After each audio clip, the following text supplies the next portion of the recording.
دوستو، ہم جس دنیا میں رہتے ہیں یہاں صرف انسان اور فرشتے ہی نہیں ہیں بلکہ ایک اور مخلوق بھی ہے جو ہمارے ارد گرد موجود ہے، ہمیں دیکھتی ہے لیکن ہم اسے نہیں دیکھ سکتے۔ یہ مخلوق ہے جنات کی۔ آج ہم آپ کو جنات کی 6 ایسی مخلوقات کے بارے میں بتائیں گے جو انسان کو گمراہ کرنے کے لیے ہر وقت لگے ہوئے ہیں۔ ہر ایک کا الگ نام، الگ کام اور الگ طریقہ ہے، لیکن سب سے اہم ہم آپ کو یہ بھی بتائیں گے کہ ان سے کیسے بچا جا سکتا ہے قرآن اور حدیث کی روشنی میں۔ چلیے شروع کرتے ہیں۔ تو سب سے پہلی قسم قرین کی ہے۔ قرین جنات کی وہ پراسرار قسم ہے جو ہر انسان کے ساتھ اس کی پیدائش کے وقت ہی لگا دیا جاتا ہے اور یہ موت تک اس کے ساتھ رہتا ہے۔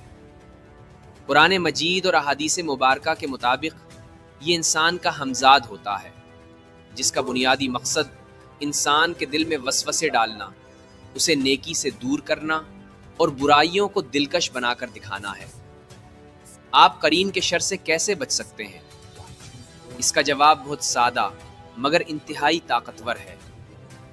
چونکہ قرین آپ کے اندر وسوسے ڈالتا ہے، اس لیے اسے قابو کرنے کا سب سے بڑا ہتھیار اللہ کا ذکر ہے۔ صبح و شام کے اذکار، خاص طور پر آیت الکرسی، اسے بالکل مفلوج کر دیتی ہے۔ جب انسان باوضو رہتا ہے اور کثرت سے استغفار کرتا ہے تو یہ جتنا بھی طاقتور ہو آپ کے ارادوں کے سامنے گھٹنے ٹیک دیتا ہے۔ تو دوستو، ہماری اس لسٹ میں دوسرے نمبر پر وہ جنات ہیں جنہیں عامر کہا جاتا ہے۔ یہ نام عربی لفظ سے نکلا ہے جس کا مطلب ہے آباد کرنے والا یا آباد رہنے والا۔ یہ جنات کی وہ قسم ہے جو ہمارے گھروں، چھتوں اور باتھ رومز میں انسانوں کے ساتھ ہی بستے ہیں۔ ان کا مقصد ہر وقت نقصان پہنچانا نہیں ہوتا، لیکن اگر انہیں چھیڑا جائے یا ان کی جگہ پر گندگی پھیلائی جائے تو یہ گھر کے سکون کو برباد کر سکتے ہیں۔ دوستو، عامر کے شر سے بچنے کا سب سے بہترین طریقہ یہ ہے کہ گھر میں داخل ہوتے وقت سلام کیا جائے، کھانا کھاتے وقت بسم اللہ پڑھی جائے اور بیت الخلاء یعنی باتھ روم میں داخل ہونے سے پہلے کی مسنون دعا لازمی پڑھی جائے۔ تو دوستو، ہماری لسٹ میں تیسرے نمبر پر جس مخلوق کا ذکر ہے وہ ہے غول۔ یہ جنات کی وہ قسم ہے جو شکلیں بدلنے کی صلاحیت تو رکھتی ہے، لیکن اس کا اصل مقصد انسانوں کو ہلاک کرنا اور ان کا گوشت کھانا ہوتا ہے۔ قدیم عربی روایات میں اسے ایک مردہ خور سکیونجر مخلوق کے طور پر جانا جاتا ہے جو انسانی آبادی سے دور رہنا پسند کرتی ہے۔ غول کا سب سے پسندیدہ ٹھکانہ ویران قبرستان، سنسان ریگستان اور کچرے کے بڑے ڈھیر ہیں۔ یہ رات کے اندھیرے میں متحرک ہوتے ہیں اور اکثر پرانی قبروں کو نقصان پہنچانے یا تنہا مسافروں پر حملہ کرنے کی کوشش کرتے ہیں۔ اچھا، تو اب بات کرتے ہیں کہ آپ اس خونخوار مخلوق کے شر سے کیسے بچ سکتے ہیں۔ اس کا سب سے بڑا اور آزمودہ روحانی علاج آذان ہے۔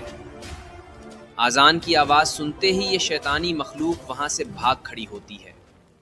دوستو، ہماری لسٹ میں چوتھے نمبر پر جس مخلوق کا ذکر ہے اسے سالہ کہا جاتا ہے۔ یہ جنات کی وہ قسم ہے جو دھوکہ دینے اور شکلیں بدلنے میں سب سے زیادہ ماہر سمجھی جاتی ہے۔ یہ اکثر ایک انتہائی خوبصورت عورت کا روپ دھار کر اکیلے مسافروں کے سامنے آتی ہے تاکہ انہیں اپنی باتوں میں لگا کر راستے سے بھٹکا دے۔ سالہ کا پسندیدہ ٹھکانہ گھنے جنگل، پرانے درختوں کے جھنڈ اور وہ سنسان راستے ہیں جہاں سے لوگ کم گزرتے ہوں۔ اچھا، تو اب بات کرتے ہیں کہ آپ اس مکار مخلوق سے کیسے بچ سکتے ہیں۔ تو جب بھی آپ کسی ویران راستے یا گھنے جنگل سے گزریں اور آپ کو کوئی اجنبی یا بہت خوبصورت چہرہ اپنی طرف بلائے تو ہرگز اس کی باتوں میں نہ آئیں اور نہ ہی اس کے پیچھے جائیں۔ روحانی طور پر اس سے بچنے کا سب سے بہترین حل سورہ الناس اور سورہ الفلق کی تلاوت ہے۔ دوستو، ہماری لسٹ میں 5ویں نمبر پر جس عجیب و غریب مخلوق کا ذکر ہے اسے نسناس کہا جاتا ہے۔ یہ جنات کی وہ قسم ہے جسے دیکھ کر انسان کے رونگٹے کھڑے ہو جائیں۔